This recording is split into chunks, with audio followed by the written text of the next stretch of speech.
Hey everyone, today we're going to talk all about the included food on board Symphony of the Seas. Let's go talk about it.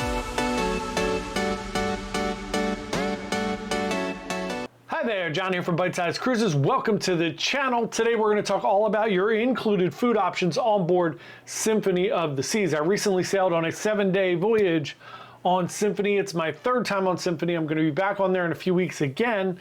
So we'll talk about things again, but all in all, these are going to be your options that are included in your cruise fare, which means these are places that you can go to without spending any additional money at all on your cruise. I know how super important that is if you're trying to keep that budget low, keep that onboard account down so you don't spend a ton of money once you get on the ship. These are all of the different options. Usually on cruises, you have a few options to deal with. You can only go to certain few places. They're limited on hours and different things. On the Oasis class ships, you have tons of food options. Today we're going to cover each and every one of them. Before we get into it today, if you are new here, we're a travel agency just trying to give you the best information possible about cruising so that you can plan and go on an amazing cruise vacation. If you find this video helpful or useful, we would love for you to like and subscribe and even share it with some friends.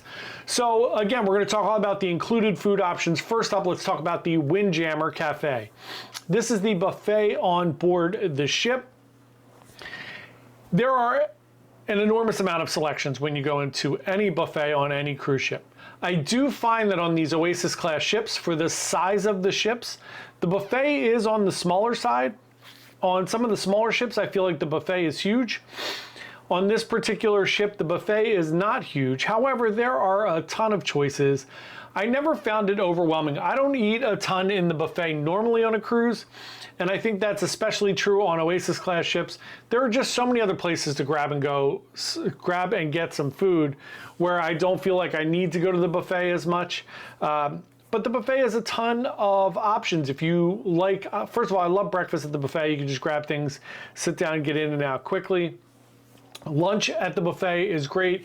Get a lot of ethnic options. So if you enjoy like Indian food or Asian food, you're going to get a lot more of those influences in the buffet than you would anywhere else around the ship. And of course, for dinner, they have all the selections that you would normally have on lobster night. They have lobster in the buffet. So that is included in your cruise fare. I think it's a great option if you have kids, if you're trying to get in and out quickly.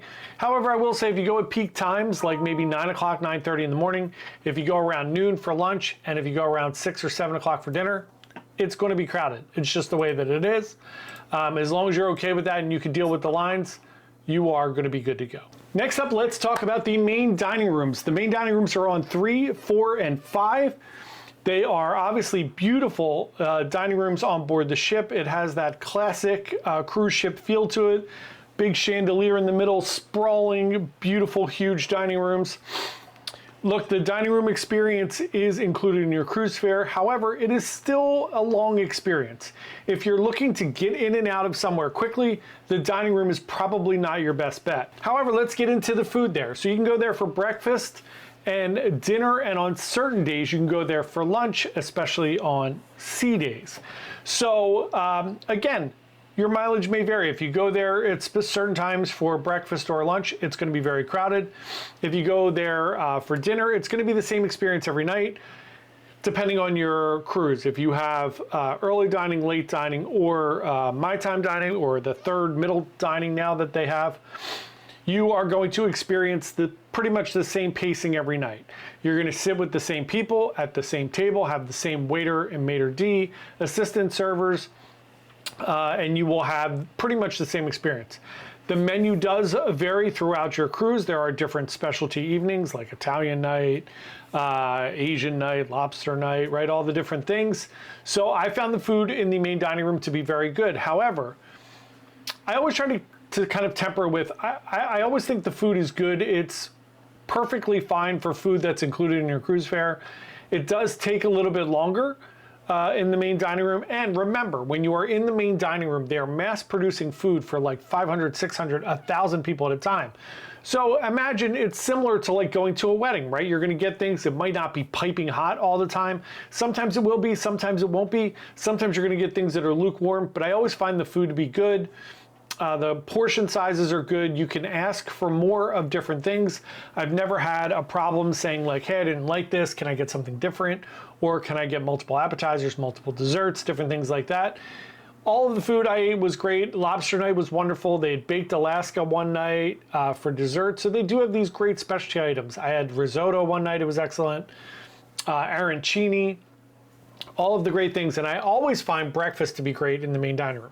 It's one of the things I love about cruising is sitting down in the main dining room, having just like a nice, slow breakfast and really getting your morning off to a nice start where you don't feel rushed or crazy busy or anything like that. So that is the main dining room on board Symphony of the Seas. Next up, let's talk about Sorrento's. Everybody knows it. It's your onboard pizza parlor. So it is located right in the middle of the promenade, across from Cafe Promenade, also across from the British pub there. So you can go to Sorrento's pretty much from maybe 11:30 in the morning until pretty late. I've been there at 1 o'clock in the morning, not often because I don't stay up that late, but it does stay up pretty late. It does stay open pretty late, and it does get crowded. Look, here's what I'll say. On your first day of your cruise, try to avoid the buffet and try to avoid Sorrento's. They're both super busy on opening day. My basic review of Sorrento's is it's drunk pizza. It's good. You're not going to have any issues with the pizza at Sorrento's. It's not great pizza. It's not pizza if you're from New York or if you're from New Haven, Connecticut, anything like that. It's not gourmet awesome pizza. It's just, you know, if you went to go get a slice at the mall, I kind of compare it to that. It's just grab a couple slices of pizza. They're perfectly good. You will enjoy them. They hit the spot if you're looking for a quick snack or you want a simple dinner. You could also order a full pie. If you go up there and say, hey, I would like a pepperoni pie, they will make one for you. It'll take about 15 minutes. They will call you back up to get that, or you can just get in line and get slices. Again, keep in mind it is very crowded specific times of the day and night. So next up, let's talk about Cafe Promenade. Cafe Promenade, right there next to guest services in the Promenade area. Grab and go food, pretty much consistently 24-ish hours a day. Obviously, like 3, 4 in the morning, there's not really anybody there. But from 5:30 in the morning on, you could pretty much jump into Cafe Promenade and grab something to eat. Whether it's yogurt, oatmeal in the morning, bagels, grab-and-go pastries, cookies in the evening, some wraps and salads during the day. There's always something quick to grab there. I think this is a great spot for families. If you just like are running around like a nut and you want to grab something quickly, that is the place to go. You'll also get your coffee and tea and water there. And then they also serve specialty coffees, boozy coffees, or anything like that that you would want there as well. Next up, the Dogghouse, located on deck 6 on the boardwalk, which is on the back of the ship. As soon as you walk into the boardwalk on your left, you will see the Dogghouse. They're open for lunch and early dinner every night. You will find great options there. They have hot dogs, bratwurst, knockwurst, all of those different fun things. Usually they have relish, sauerkraut, onions, any of those little toppings you would like on your hot dog or sausage, and then of course your ketchup, mustard, and all of those condiments to the side. I love this option. Very quick, grab and go. It's perfect boardwalk food. You're on the boardwalk, you want to grab something quick to eat. This is a great spot. It will be very, very simple for you. Next up, we'll go up to deck 8 in the middle of Central Park to the Park Cafe. Another grab and go option. Amazing how many included food options there are on this ship. Open for breakfast and lunch, and like they stay open a little bit in the afternoon there. So you can get, again, oatmeal, yogurt, little breakfast sandwiches in the morning there.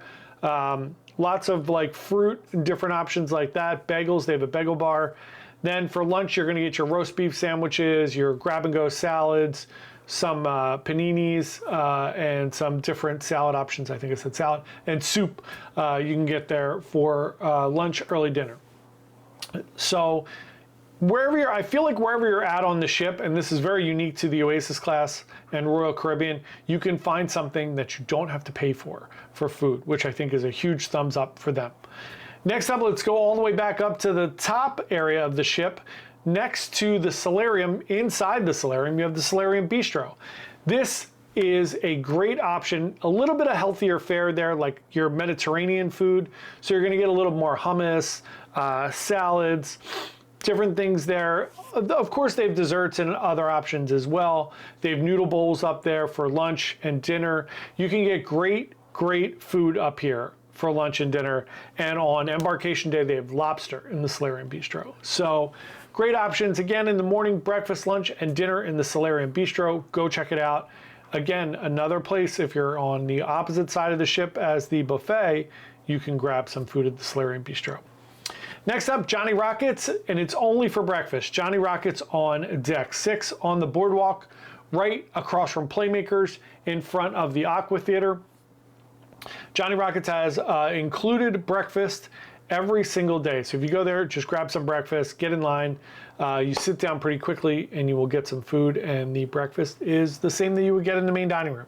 So very good, easy spot if you are located close to that area and you don't want to head to the main dining rooms.